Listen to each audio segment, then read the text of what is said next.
Assalamualaikum warahmatullahi wabarakatuh. Selamat siang pemirsa PAL TV yang ada di rumah, apa kabarnya? Senang sekali rasanya Indah kembali hadir menjumpai pemirsa dalam program acara Klinik Sehat.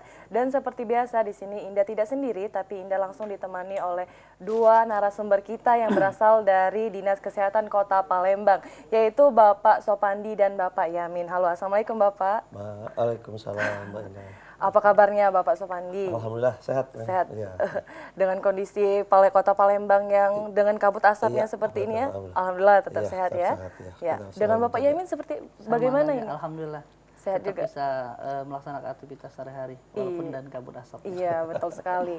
Ya, ya pemirsa, Bapak Supandi ini merupakan Kepala Bidang dari Pengembangan Sumber Daya Manusia yaitu di Dinas Kesehatan Kota Palembang, dan Bapak Yamin yaitu merupakan Kasih Registrasi Perizinan Akreditas di Dinas Kesehatan Kota Palembang juga. Nah, tema kita pada siang hari ini yaitu tentang perizinan tenaga kesehatan di Kota Palembang. Nah, jadi bagi pemirsa yang ingin bertanya tentang tema kita pada siang hari ini, langsung saja gabung di line telepon kita di 0711380022.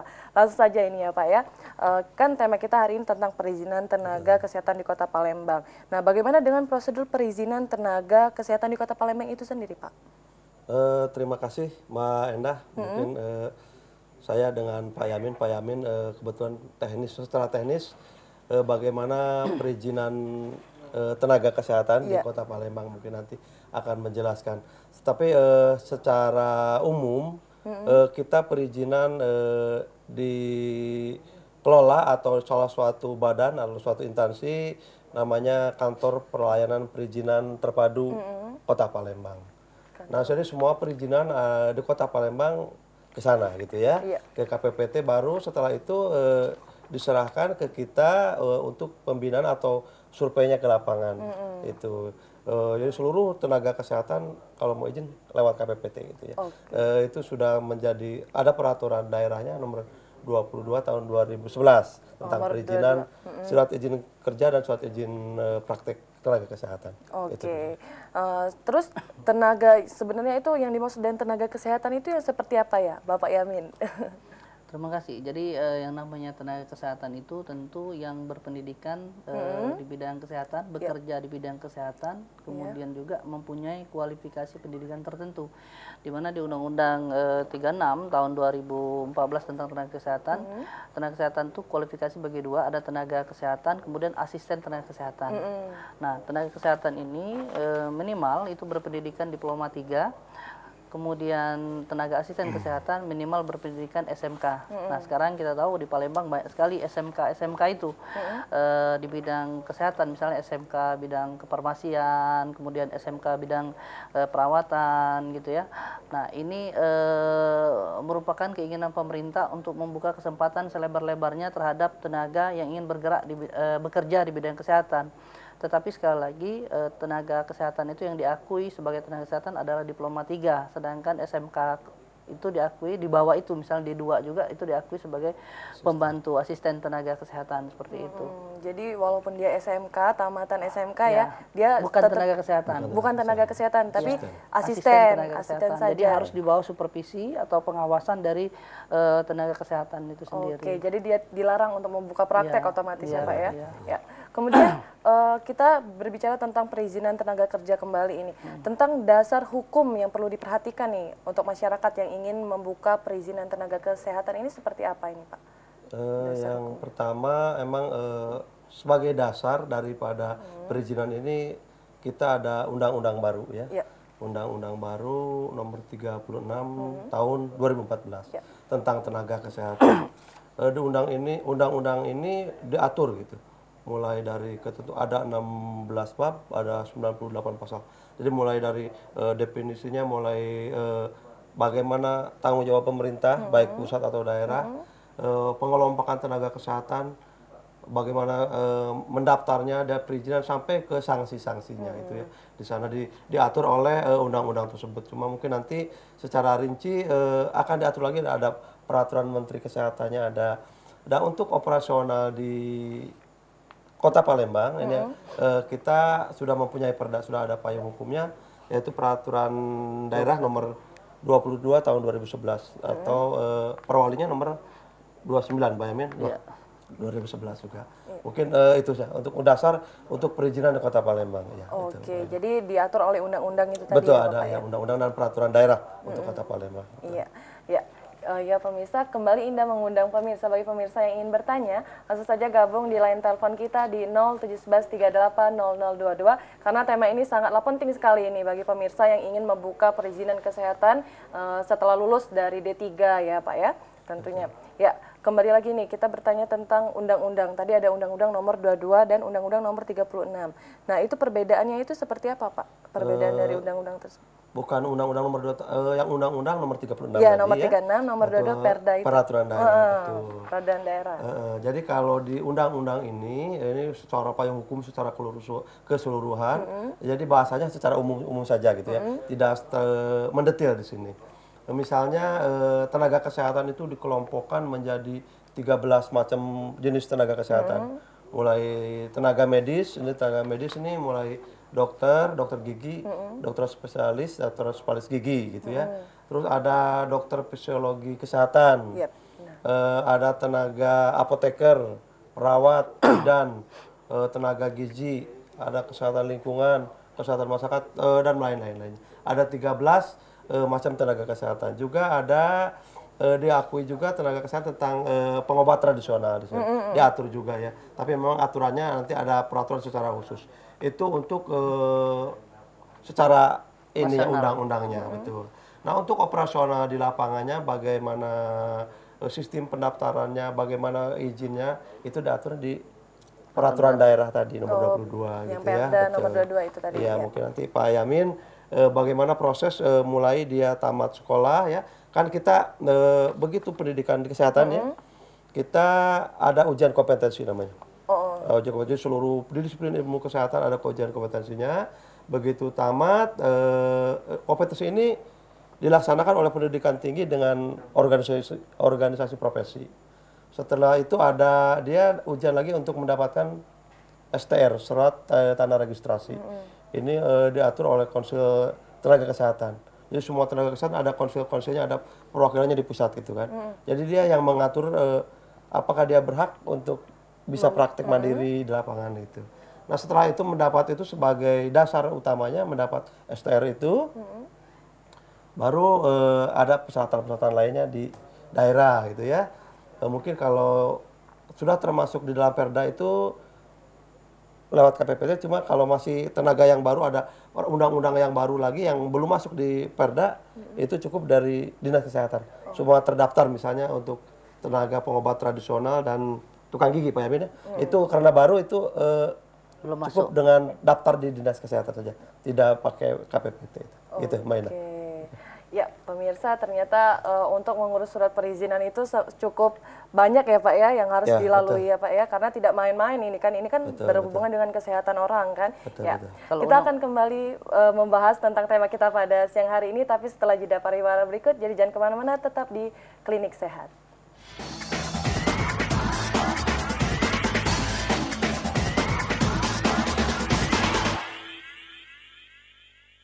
Ya, terima kasih pemirsa, masih di Klinik Sehat dan tentunya masih dengan dua narasumber kita, yaitu Bapak Sopandi dan Bapak Yamin yang bekerja di Dinas Kesehatan ya Pak ya.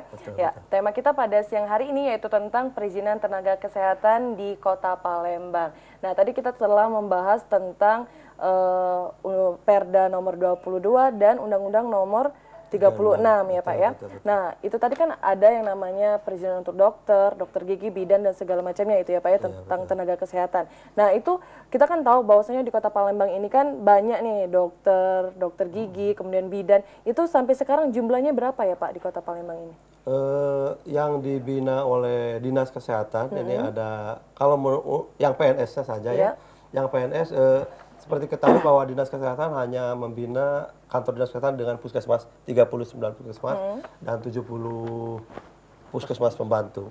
Jumlah SDM kita ada 1.301 orang. Ini untuk dinas ya. Dari sana 899 itu PNS dan yang sisanya honor daerah gitu. Nah, tetapi yang kita fokuskan di sini ya, dalam acara ini yang praktek mandiri yang di luar itu ya. Jadi kita sampai dengan Agustus 2015 yang terdaftar di kita yang mengajukan izin dari KPPT dan kita bina ada untuk dokter untuk praktek umum 2.210, untuk dokter spesialis 1.257, untuk dokter gigi 379, dokter gigi spesialis ada 23, untuk bidan 537, dan untuk apoteker ada 253. Nah mereka ini hanya tempat prakteknya, tapi orangnya kan kayak dokter satu dokter bisa 3 ya, satu dokter bisa 3 tempat praktek, kalau bidan 2 gitu, perawat 2, dan untuk apoteker 2 gitu. Jadi kalau prakteknya itu tempat prakteknya jadi ya, itu menyebar di seluruh kota Palembang. Itu yang izinnya lewat kota Palembang itu. Ya, tadi sempat disinggung bahwasannya kalau dokter itu bisa 3 tempat praktek, kemudian bidan itu 2. Betul. Nah itu apakah prosedur dari pembukaan praktek tersebut sama atau seperti apa Pak? Kan karena dia lebih dari 1 itu kan Pak? Silakan Pak Yamin. Ya langsung saja Pak Yamin. Terima kasih. Jadi tenaga kesehatan di Kota Palembang yang dibina, kemudian yang kita terbitkan izin penyelenggaraan praktek perorangannya dan termasuk di sarana kesehatan, memang itu sama sebenarnya. Bedanya kalau dia di rumah sakit atau di klinik yang sudah ada izinnya, kita tidak melakukan biasanya visitasi ke lapangan, ya. Tetapi kalau dia praktek mandiri, misalnya 1 di praktek mandiri, 2 di rumah sakit, yang kita periksa yang mandirinya.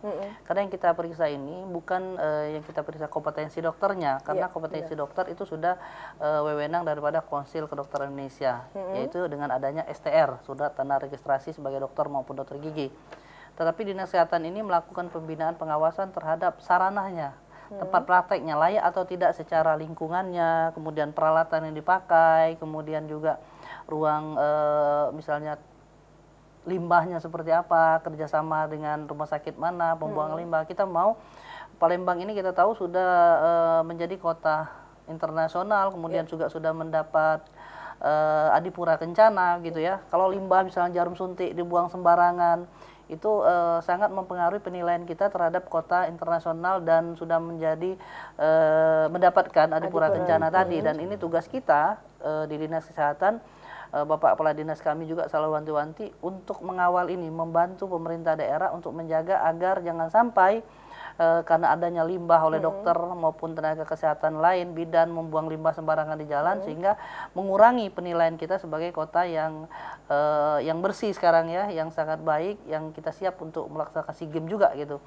Yang kedua, kita tahu bahwa pelindungan kita ini juga untuk masyarakat juga, selain kepada tenaga kesehatan tersebut, yang kita lindungi adalah penerima pelayanan kesehatan, dalam hal ini masyarakat. Dan itu tugas daripada pemerintah, dalam hal ini tentu Dinas Kesehatan Kota Palembang yang bertugas untuk menjaga, melaksanakan daripada kepentingan-kepentingan Pemda, terutama Pak Wali terhadap kesehatan masyarakatnya yang 1,7 juta hampir Kota Palembang ini ya. Jadi gitu.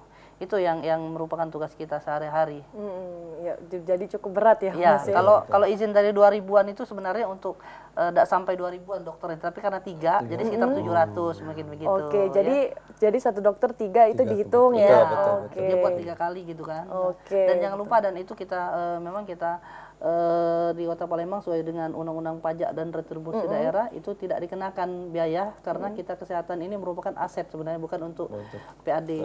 Nah, PAD paling dari yang lain, sektor lain, bukan di sektor kesehatan. Iya, betul sekali.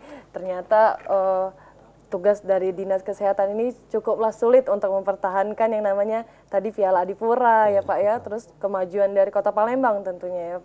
Ya, kembali Indah mengingatkan pada pemirsa nih, bagi pemirsa yang ingin bertanya langsung saja gabung di line telepon kita di 0711380022. Dan tema kita pada siang hari ini yaitu tentang perizinan tenaga kesehatan di Kota Palembang. Ya, kembali lagi nih Pak Yamin, Indah mau bertanya tentang kalau dokter itu kan pasti mempunyai yang namanya kode etik nih. Nah, kalau seorang dokter yang melanggar kode etik itu contohnya seperti apa ya Pak? Ya, terima kasih. Jadi kalau memang tenaga dokter yang melakukan pelanggaran itu, biasanya yang kita lakukan adalah mediasi antara dokternya dengan konsumennya, dan itu sering kita lakukan juga, ada beberapa kali. Akhirnya kita cari jalan tengah gitu ya. Karena apa? Undang-Undang Kesehatan mengharapkan bahwa itu tidak ada sampai ke pengadilan, karena ini menyangkut daripada unsur kepercayaan daripada pasien kepada dokternya begitu. Hanya beberapa hal memang dokter tidak boleh, misalnya kalau memang bukan kewenangannya harus dirujuk ke rumah sakit atau fasilitas yang lebih tinggi. Itu kalau tidak dilakukan dokternya juga salah. Rumah sakit itu juga tidak boleh menolak pasien yang bersifat emergensi. Jadi tidak boleh istilahnya mohon maaf panjer dulu begitu, itu tidak boleh, dan itu melanggar Undang-Undang Kesehatan 36 tahun 2009 dan itu sanksinya cukup besar, bisa sampai 1 miliar kalau kita dituntut pasien begitu ya.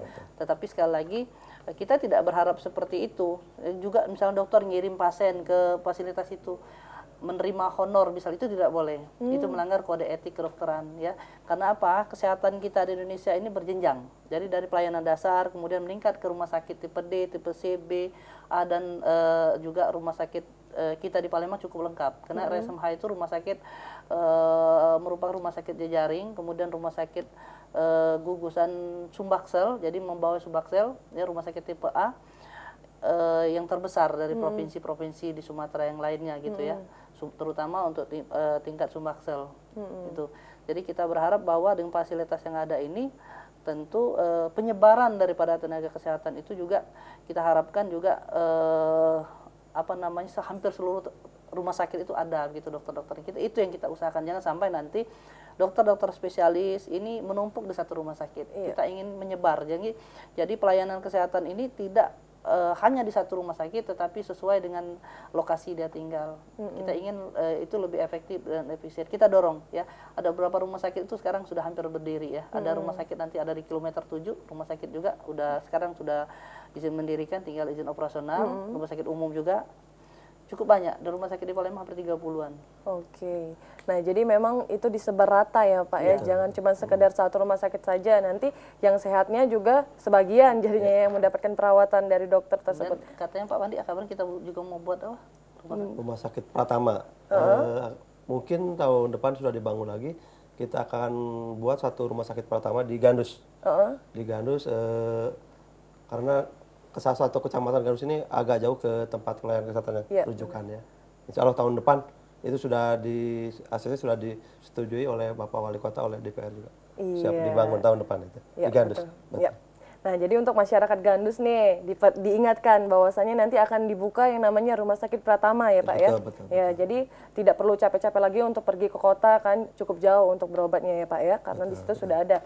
Ya, kembali bertanya dengan Pak Yamin ini ya, Pak ya. Kan tadi ada yang melanggar larangan kode etik kan. Nah, terus kalau dari jenis apakah langsung diberikan sanksi ataukah sebelumnya itu diberikan surat terlebih dahulu sebelum diberikan sanksi itu, Pak? Sanksi itu sebenarnya diberikan secara bertahap ya. Jadi tidak otomatis langsung sanksi yang terberat, pencabutan izin. Kita biasa memberikan surat peringatan terlebih dahulu kepada dokter tersebut.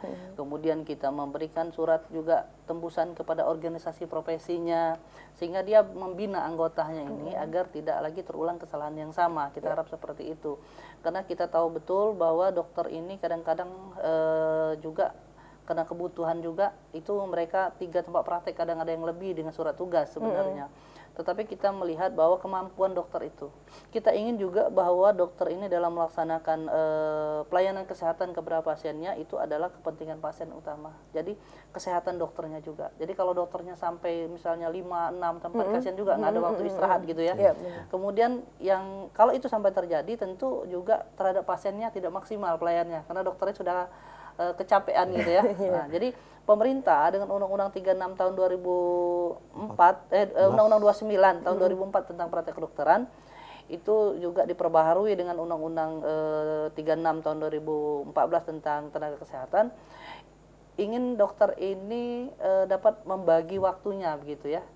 Ingin pelayanan itu baik karena apa? Misalnya dokter kandungan nih. Dokter kandungan itu kan kalau dia misalnya 3 tempat praktek, satu misalnya rumah sakitnya di Pusri, kemudian satu di Pelaju, satu lagi di kilometer 12 misalnya. Anda bisa bayangkan pasien dia mau melayani seperti apa, mau melahirkan gitu ya, yang itu sudah gimana, udah nunggu gitu ya.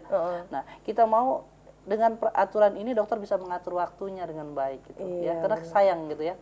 Dokter sekolah sudah capek-capek, kemudian waktunya habis oleh hal-hal yang pembagian yang tidak rata terhadap praktek tadi gitu. Iya, benar sekali ya. Jadi kalau seandainya 3 rumah sakit sudah jauh-jauh, Ya. ketika mau Bingung. melahirkan, Dokternya ada di mana? kecapean, bingung, dan dokternya juga nggak tahu di mana ya. Ya, pemirsa, kita akan kembali berbincang-bincang dengan 2 narasumber kita.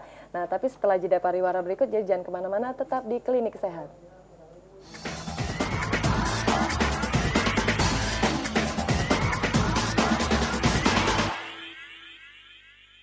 Ya, terima kasih pemirsa, masih di Klinik Sehat dan masih dengan 2 narasumber kita, yaitu Bapak Sopandi dan Bapak Yamin. Nah, tema kita pada siang hari ini yaitu tentang perizinan tenaga kesehatan di Kota Palembang. Jadi bagi pemirsa yang ingin bertanya, langsung saja gabung di line telepon kita di 0711380022. Ya Pak, kita kembali lagi membahas tentang surat perizinan. Nah, seperti ini.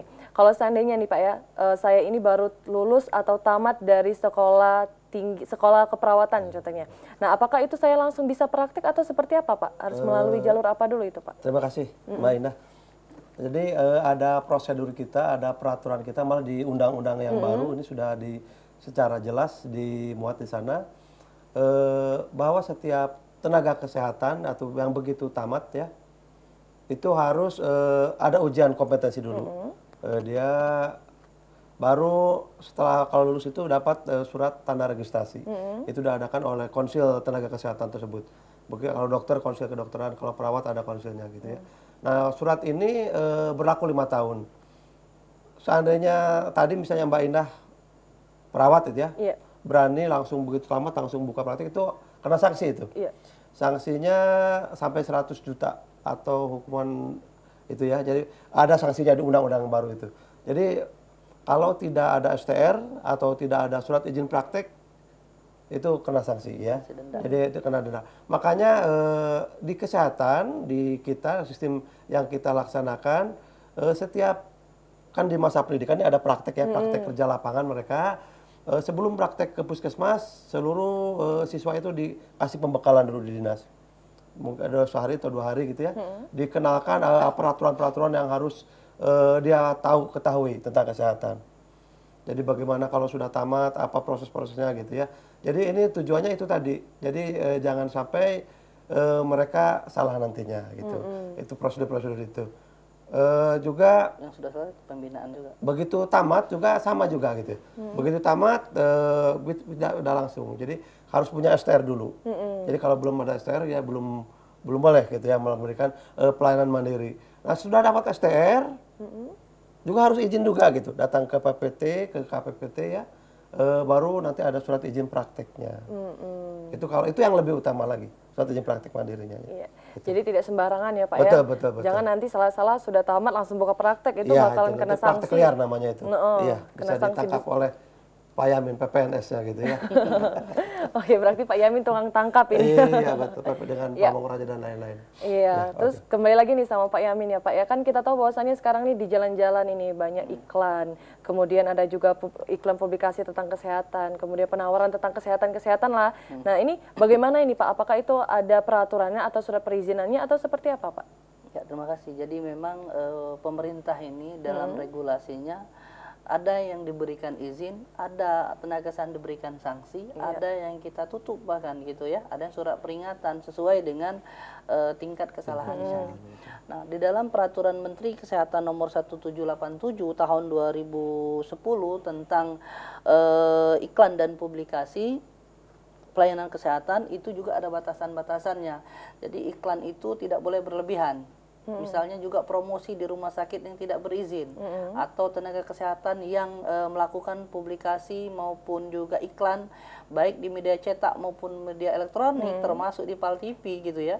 Itu juga dilarang kalau memang dia belum ada izin dari Dinas Kesehatan. Jadi saya pikir memang tanggung jawab kita sama-sama baik dari pemerintah juga masyarakat maupun stakeholder yang lain termasuk di sini juga media elektronik dan media massa rasa sama-sama kita menegakkan aturan demi kepentingan masyarakat kita juga, karena jangan sampai juga dengan iklan yang berlebihan masyarakat kita tertipu, apalagi dengan pengobatan misalnya tradisional yang dengan ilmunya bisa segala macam penyakit gitu ya, bahkan dokter aja dibatasin itu keahliannya apa, tapi ada beberapa iklan yang berlebihan itu juga itu sebenarnya juga tidak diperbolehkan. Saya ingat dulu saya bisa menutup pengobat tradisional Sinse juga, ada 3 tempat karena itu tadi masyarakat disuruh bayar sekian, kemudian sembuh tidak sembuh pokoknya bayar sekian. Nah, ini juga kasihan masyarakat kita.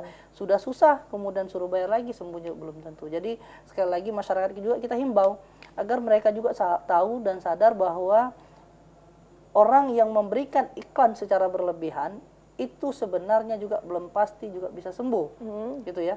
Karena apa? Menurut hukum akal kita secara sehat, kalaupun dia tidak iklan secara berlebihan, kalau memang pelayanan baik itu medis maupun pelayanan tradisional itu baik, masyarakat akan datang, gitu ya, akan datang. Tetapi kalau sudah belum apa-apa, sudah minta biaya sekian, harus paket sekian, saya pikir masyarakat pikir ulang lah, gitu ya. Apalagi juga pasien di situ juga nggak terlalu ramai, misalnya gitu kan. Rata-rata ini juga menyesatkan. Dan bukan tidak mungkin juga pemerintah dalam hal ini juga menegakkan aturan. Undang-undang juga, undang-undang tenaga kesehatan, bisa juga undang-undang kesehatan diberlakukan, undang-undang perlindungan konsumen, karena masyarakat kita bisa dirugikan. Dan kalau masyarakat melapor kita itu bisa sanksi.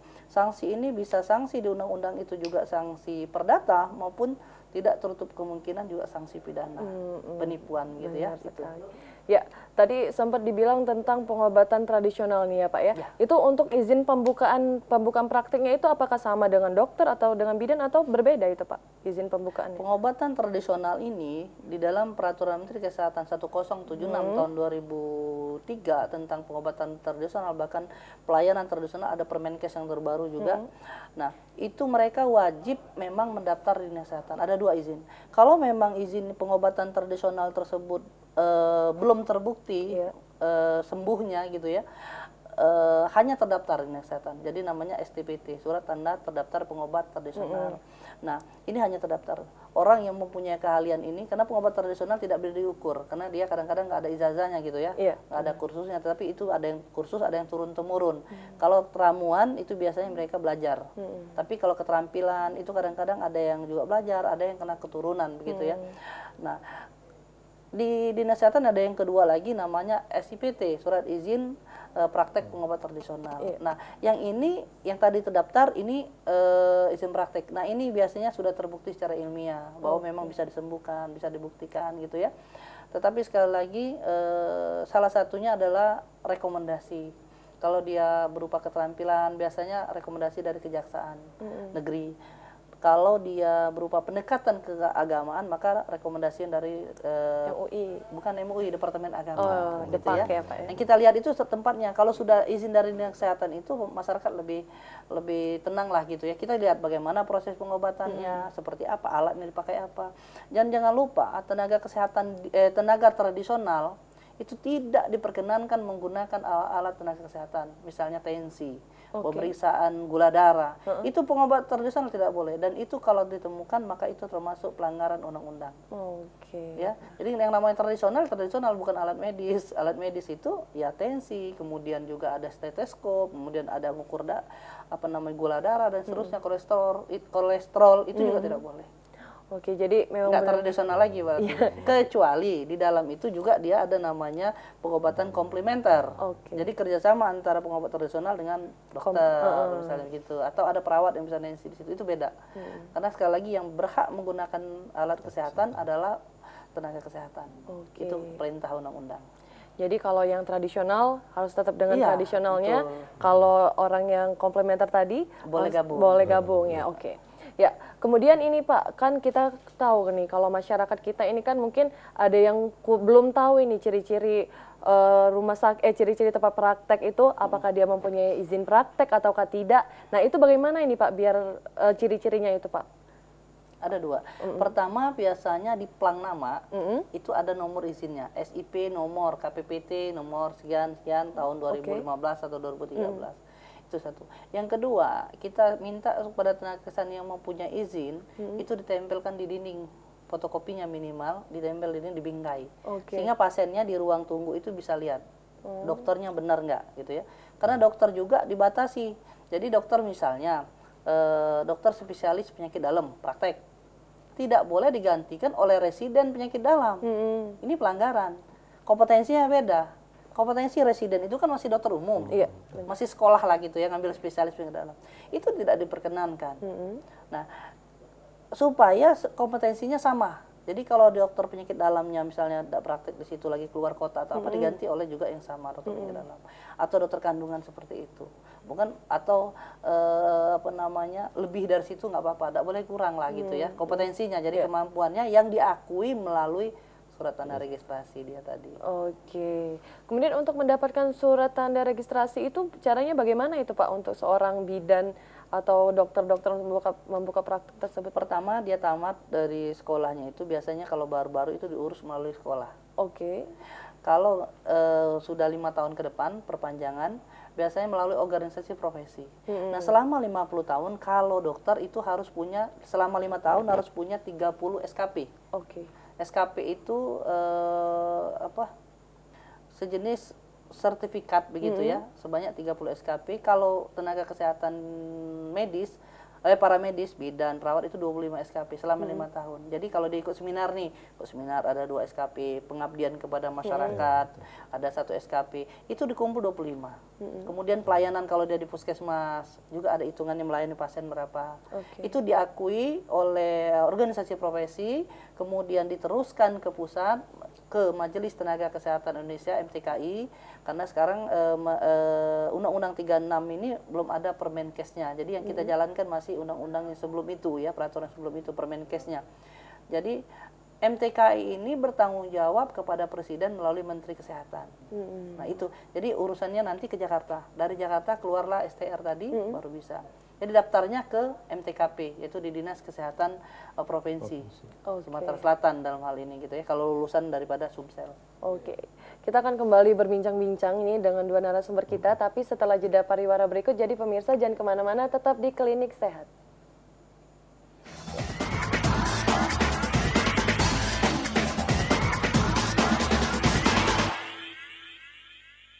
Ya, terima kasih pemirsa, masih di Klinik Sehat dan masih dengan tema kita pada siang hari ini yaitu tentang perizinan tenaga kesehatan di Kota Palembang nih. Bagi pemirsa yang ingin bertanya langsung saja gabung di line telepon kita di 0711380022. Ya Pak, tadi kita berbicara tentang sanksi, terus tentang bagaimana cara membuat surat perizinan dan segala macamnya ini. Nah kemudian ini bagaimana dengan sarana kesehatan yang ada di Kota Palembang ini Pak? Apakah sudah cukup terpenuhi atau seperti apa ya Pak? Langsung saja Pak Pandi. Terima kasih Mbak Indah.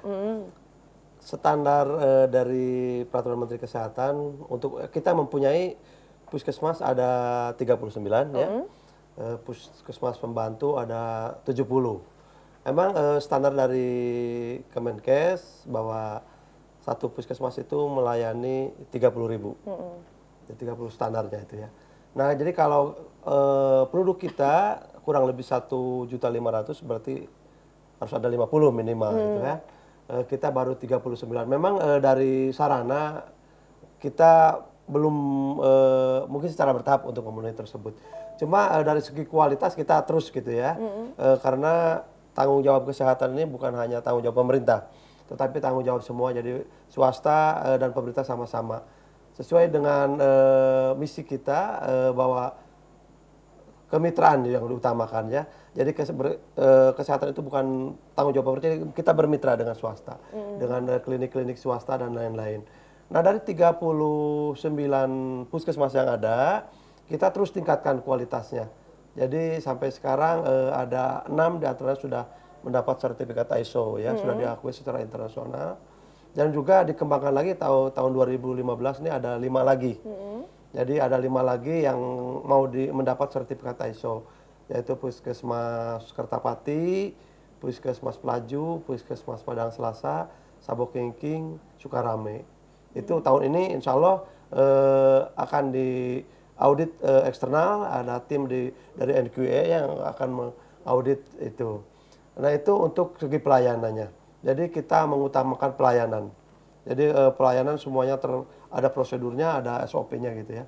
Nah, untuk tenaganya sendiri, kualitas kita tetap mengirimkan tenaga-tenaga ini baik untuk magang di RSCMH, misalnya untuk dokter-dokter dan lain-lain.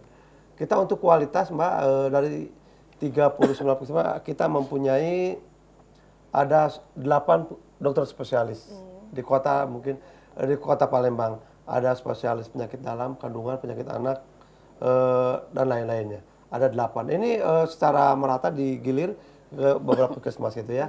Jadi hari-hari tertentu di puskesmas ada pelayanan spesialistik. Juga kita tetap membina mereka ini untuk SDM ini, mereka meningkatkan pendidikannya, jenjang pendidikannya. Seperti dikatakan amanat dari undang-undang bahwa tenaga kesehatan di Kota Palembang minimal harus D3 pendidikannya. Itu yang diakui oleh undang-undang kesehatan. Jadi memberi pelayanan kepada masyarakat minimal D3. D3 kita anjurkan untuk secara linear melanjutkan pendidikannya ke S1 dan lain-lain gitu ya. Untuk lebih tingkat. Jadi, tujuannya itu untuk meningkatkan kualitas pelayanan kepada masyarakat. Itu. Oke. Upayanya. Tadi adalah tujuannya untuk meningkatkan kualitas Pelayanan kepada masyarakat nih, Pak. Nah, kemudian bagaimana nih usaha dari Dinas Kesehatan untuk mengembangkan kualitas tenaga kerjanya ini, Pak? Betul. Tenaga kerjanya memang selain kita dengan undang-undang yang baru ASN ya, aparatur sipil negara, kita begitu masuk tahun anggaran baru, semua pegawai kita membuat target-target kinerjanya. Jadi kinerja ini misalnya seorang pasien ini baru bisa naik pangkat apabila sudah melayani berapa orang, ada itemnya banyak sekali gitu ya. Itu jadi dengan adanya itu mereka dipacu. Jadi tidak asal-asalan. Itu yang pertama. Yang kedua untuk disiplin. Disiplin kita seluruh puskesmas membantu sistem absensinya kita menggunakan fingerprint. Jadi dengan jam kerja mulai 7.30 kalau hari Senin sampai Kamis sampai jam 2, begitu masuk fingerprint pulang juga begitu ya. Bertelat berapa menit telatnya dalam seminggu dikumpulin sebulan, itu insentif mereka dipotong. Jadi secara otomatis mereka dengan ada aturan itu disiplinnya meningkat. Juga dari segi IT kita mengembangkan baru 15 puskesmas ya di kita dipasang CCTV, Mbak. Ya, dari 15 puskesmas sudah ada CCTV. Ini langsung masuk ke ruangan kepala dinas. Jadi kepala dinas bisa langsung melihat stafnya yang ada di pembina bagaimana, puskesmas pembina yang ada di puskesmas Dempo gimana, apa kerja mereka langsung bisa terpantau dari dinas kesehatan. Itu salah satu upaya kita untuk meningkatkan kinerja mereka. Itu betul. Jadi sekarang ini bukan hanya sekedar CCTV ya, tapi sekarang ini mau datang saja harus absen itu harus tepat ya Pak ya. Kalau saya tidak telat potong gaji seperti itu. Betul. Untuk meningkatkan disiplinnya biar kualitas tenaga kerjanya tambah bagus ya Pak ya. Nah, kemudian dari tadi kita berbicara tentang undang-undang. Nah, kita tahan dulu, kita angkat telepon nih. Halo, Assalamualaikum. Halo, Assalamualaikum. Iya, dengan Ibu siapa di mana? Dengan Yani di Pelaju. Langsung saja Ibu Riani dengan pertanyaannya. Ini Pak, aku nih bidan baru ya Pak ya. Nah jadi cak mano lah, umpama kata aku nih nak daftar di rumah sakit melok praktek cak mano, itu ada peraturan baru dak kira-kira dari pemerintah tuh. Ya, untuk buka praktek juga cak itu napa. Ya, itu baik yuk, makasih. Ya, makasih Bu Riani. Ya, sama-sama. Ya, langsung saja nih Pak, gimana silakan Pak Yamin yang tentang perizinan. Teknisnya ya. Iya, teknis. Jadi makasih Pak Suwandi. Ibu Riani tadi ya. Iya. Ibu Riani, kalau memang Ibu Riani mau praktek di Kota Palembang, pertama Ibu Riani harus punya STR. Dia udah punya belum tadi? Kalau dia belum punya STR, Ibu urus dulu STR. Ngurusnya di Dinas Kesehatan Provinsi. Kemudian untuk lebih jelas Ibu anggota IBI mana? Kalau bidan tadi ya, IBI mana? IBI Ranting, Pelaju mungkin. Nah itu nanyanya ke sana, peraturannya itu di situ, IBI itu tahu. Kemudian setelah itu dia urus ke provinsi untuk mengurus STR tadi, nanti diteruskan ke pusat. Biasanya selesai dalam waktu sebulan sampai 2 bulan. Kemudian setelah itu baru dia ngurus SIP. Ngurus SIP-nya di KPPT tadi. Kemudian tempat praktek Ibu Riani harus punya minimal itu ada ruang tunggu pasien, kemudian ada ruang PK atau tempat melahirkan itu, kemudian ruang pemulihan, kemudian WC, kemudian peralatan untuk menolong persalinan. Nah, bidang praktek ini itu saja, tempat parkir juga gitu ya. Itu yang kita lihat, peralatannya, kemudian sterilisasi seperti apa, limbahnya dibuang kemana gitu ya. Kita lihat dari pengolahan limbahnya. Kita tidak mau nanti limbah medis terutama itu mereka buang sembarangan sehingga lingkungan tersebut menjadi tercemar lingkungannya gitu ya. Kenapa? Penularan HIV, penularan hepatitis dan lain sebagainya itu lebih banyak ditularkan melalui daripada tenaga kesehatan. Bisa jadi kita tertular. Jadi yang kita jaga di sini adalah tenaga kesehatannya, ibu bidannya, atau dokternya, tetapi juga masyarakat penerima pelayanan itu. Bukan tidak mungkin itu infeksi silang. Jadi penularan antara satu melalui alat kesehatannya. Jadi alat kesehatan benar-benar harus steril. Maka kita wajibkan betul sterilisasi. Ya. Bagaimana proses sterilisasinya itu bidan udah tahu, udah diajarkan. Sekarang mau atau tidak untuk melaksanakan itu. Itu, Ibu kita dukung lah untuk praktek di Palembang. Tapi sekali lagi rekomendasi IBI-nya. Kalau baru tamat biasanya oleh IBI disuruh dulu magang. Minimal 6 bulan. Supaya dia tahu baru dia bisa praktek mandiri. Jadi untuk Ibu Riana ini langsung bisa magang dulu ya Pak ya, sebelum mendapatkan bidan izin seniornya gitu ya. Jadi biar lebih mantap ini untuk ketika ingin membuka praktek ya. Nah, ini Pak, kita ternyata waktu kita sudah mau habis ini Pak ya. Langsung saja dengan himbauannya Pak Yamin tentang himbauan kita pada tema kita pada siang hari ini, langsung saja. Terima kasih Mbak Ena. Jadi untuk ini sebagaimana bahwa tujuan diterbitkannya undang-undang tadi untuk memenuhi kebutuhan masyarakat tentang tenaga kesehatan, juga kita ingin memberdayakan bahwa tenaga kesehatan itu sesuai dengan kebutuhan masyarakat. Juga kita akan melindungi dengan adanya undang-undang ini, dengan ada peraturan ini, masyarakat terlindungi yang mendapatkan pelayanan, juga tenaga kesehatan yang memberikan pelayanan juga terlindungi juga. Nah juga kepada masyarakat khususnya yang berhubungan dengan kesehatan, jadi bahwa kesehatan itu adalah bukan segalanya tapi segala-galanya gitu ya. Karena dengan kesehatan kita bisa beraktivitas dan lain-lain. Untuk kita sarana sudah siap, puskesmas sudah siap dengan kualifikasi yang sangat bagus, rumah sakit juga mungkin untuk tenaga kesehatannya juga. Patuhilah segala peraturan yang ada dari segi perizinan dan lain-lain. Itu saja mungkin sekedar himbauannya. Itu kan spesialistik ya Pak Amin ya. Jadi jangan sampai izin ini tidak ada izin gitu. Tidak ada izin, apalagi buatlah tidak izin sebelum praktek. Iya benar sekali.